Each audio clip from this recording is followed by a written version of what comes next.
اعوذ باللہ من الشیطان الرجیم بسم اللہ الرحمن الرحیم۔ اب یہاں سے جو مضمون شروع ہوا ہے، اب دیکھیے اگلی صورت میں کھلے گا۔ اگلی صورت میں دو جوڑے آ رہے ہیں صرف، واللیل اذا یغشا، قسم ہے رات کی جبکہ وہ ڈھانپ لیتی ہے، والنہار اذا تجلی، قسم ہے دن کی جبکہ وہ روشن ہو جاتا ہے۔ یہ ہمارے خارج میں آفاق کے اندر دن اور رات۔ وما خلق الذکر والانثی، ہمارے انفس میں، ہمارے اندر کوئی مذکر ہے، کوئی مؤنث ہے، کوئی مرد ہے، کوئی عورت ہے۔ یہ جو تضادات بظاہر نظر آتے ہیں، حقیقت میں تضادات نہیں ہیں۔ ان دونوں کے مل کے ہی در حقیقت فطرت اپنے مقاصد کی تکمیل کر رہی ہے۔ دن اور رات کے فرق سے ہی سارا نباتاتی نظام جو ہے یہ، وہ سارا کا سارا اسی کے ساتھ وابستہ ہے۔ اسی سے اس کا ریسپریٹری سسٹم ہے، اسی سے یہ فوٹو سنتھسس اور سب کا یہ جو سولر انرجی ہے اس کا درختوں کی لکڑیوں میں آ کے سٹور ہو رہا ہے۔ یہ کیا ہو رہا ہے؟ یہ سارا کا سارا دن اور رات کے ساتھ ہے۔ اسی طریقے سے مرد اور عورت، اگر یہ فرق نہ ہو تو اولاد کیسے ہو، آگے نسل کیسے چلے؟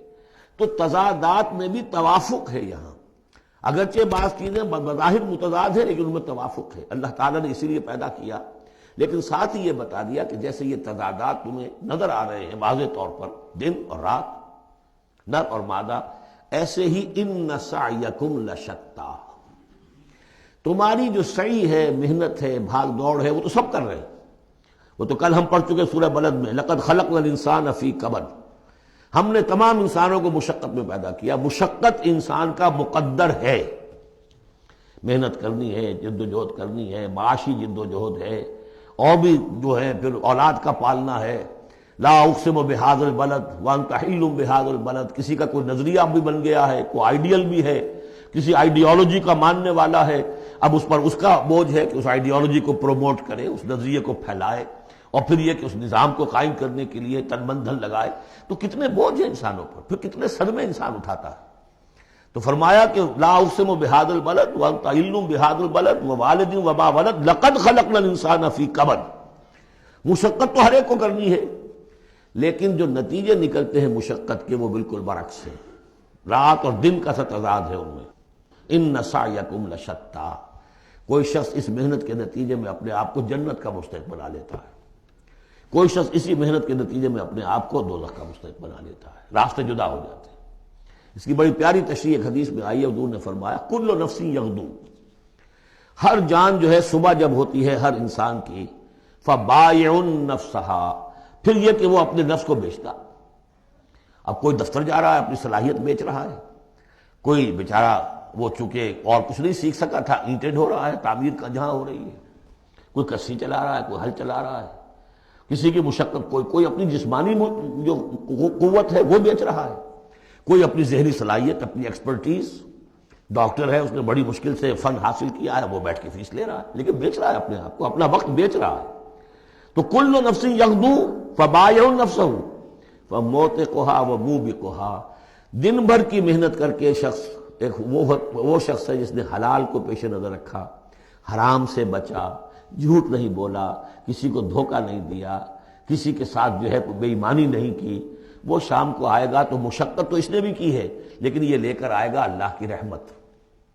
دوسرا شخص مشقت اس نے بھی کی ہے، کہیں کم تول دیا تھا، کہیں کم ماپ دیا تھا، کہیں جھوٹ بول دیا تھا، کہیں کسی کی حق تلفی کی تھی، کہیں کسی کی عزت نفس پر حملہ کر دیا تھا، وہ مشقت بھی کر کے آئے گا اور شام کو جہنم کی گٹھڑی لے کر آئے گا اپنے کندھے پر۔ یا وہ نفس کو جہنم سے آزاد کرا کے آیا شام کو، اور یا وہ شام کو جہنم کے عذاب کی ایک گٹھڑی لے آیا ہے۔ تو کل نفس یغدو فبائع نفسہ فموتقھا وموبقھا۔ اب وہ بات ہے، اب یہ اس اعتبار سے سمجھ لیجئے کہ میرے نزدیک قرآن مجید کی اہم ترین یہ صورت ہے۔ ایک راستہ ہے، اس کے تین اوصاف بیان کیے ہیں، اگر یہ تین اوصاف ہوں گے تو خیر کے راستے پر آدمی بڑھتا چلا جائے گا، اور اگر اس کے برعکس تین صلاحیتیں ہوں گی تو انسان گرتا چلا جائے گا، شر کی طرف جو ہے وہ اس کا قدم آگے سے آگے بڑھتا چلا جائے گا۔ پہلے تین اوصاف کون سے ہیں؟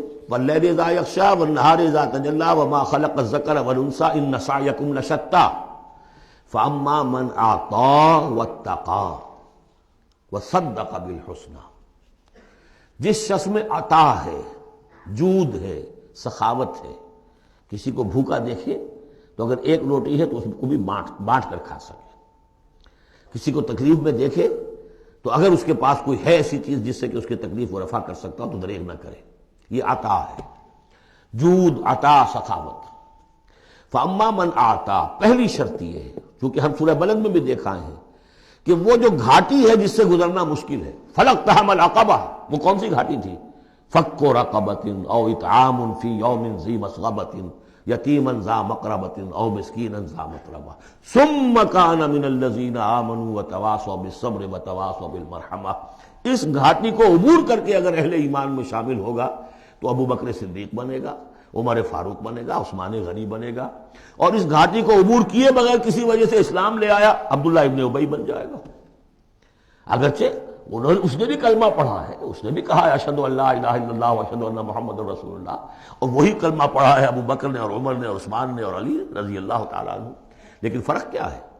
یہ زمین کچھ اور تھی جس میں بیج پڑا ہے، وہ زمین کچھ اور تھی جس میں بیج پڑا ہے. وہ زمین میں ہل چل چکا تھا. تو فرمایا کہ پہلی شے کیا ہے، اور یہ آیت ہم پڑھ چکے ہیں، چوتھے پارے کی پہلی آیت، لن تنالوا البر حتى تنفقوا مما تحبون.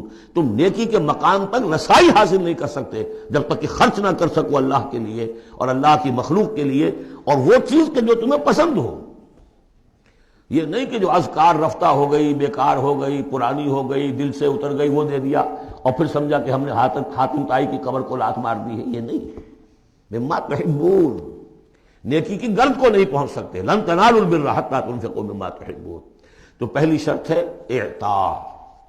دوسرا ہے واتقا. واتقا کیا ہے؟ وہی اخلاقی حس جو ہے وہ اگر بیدار ہے، نتیجہ کیا نکلے گا کہ وہ پھر نیکی کرنا چاہے گا، بدی سے بچے گا. وہی فَأَلْهَمَهَا فُجُورَهَا وَتَقْوَاهَا. اگر یہ حس مر نہیں گئی ہے، یہ دفن نہیں ہو گئی ہے، اس کے اوپر حوث جو ہے اس کا غلبہ نہیں ہو گیا ہے، کوئی اور غلط جو ہے انسان کا رجحان اس نے اسے دبا کر نہیں رکھ دیا ہے، تو تقا اس کے اندر ہوگا. میں کسی کا دل نہ دکھا دوں، میں کسی کا حق نہ مار لوں. اس کے اندر ایک احساس ذمہ داری جو ہے وہ موجود رہے گا.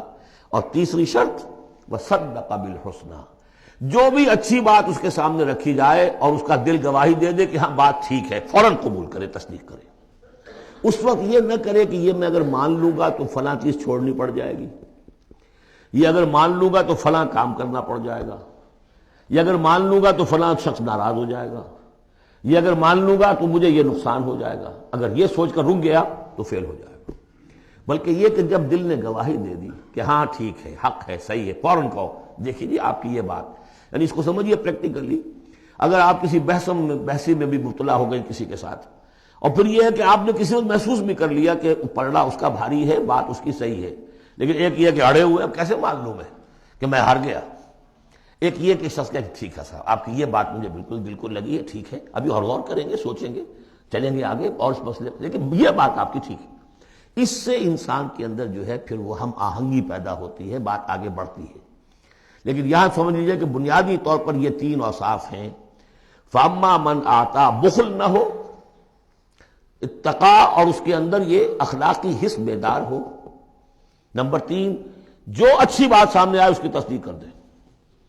فَسَنُيَسِّرُهُ لِلْيُسْرَىٰ، تو ہوتے ہوتے ہم آسانی سے، اب یہ لفظ بھی آ چکا تھا سورہ علق میں، وَنُيَسِّرُكَ لِلْيُسْرَىٰ، میں نے کہا تھا اس لفظ کو یہاں نوٹ کر لیجئے اور یہیں سے یہ بات آگے کھلے گی. فَسَنُيَسِّرُهُ لِلْيُسْرَىٰ، جس شخص میں یہ تین اوصاف ہوں گے ہم انہیں رفتہ رفتہ رفتہ رفتہ سب سے اونچی اور سب سے اچھی جو آسانی والی شاید منزل ہے جنت، وہاں پہنچا دیں گے.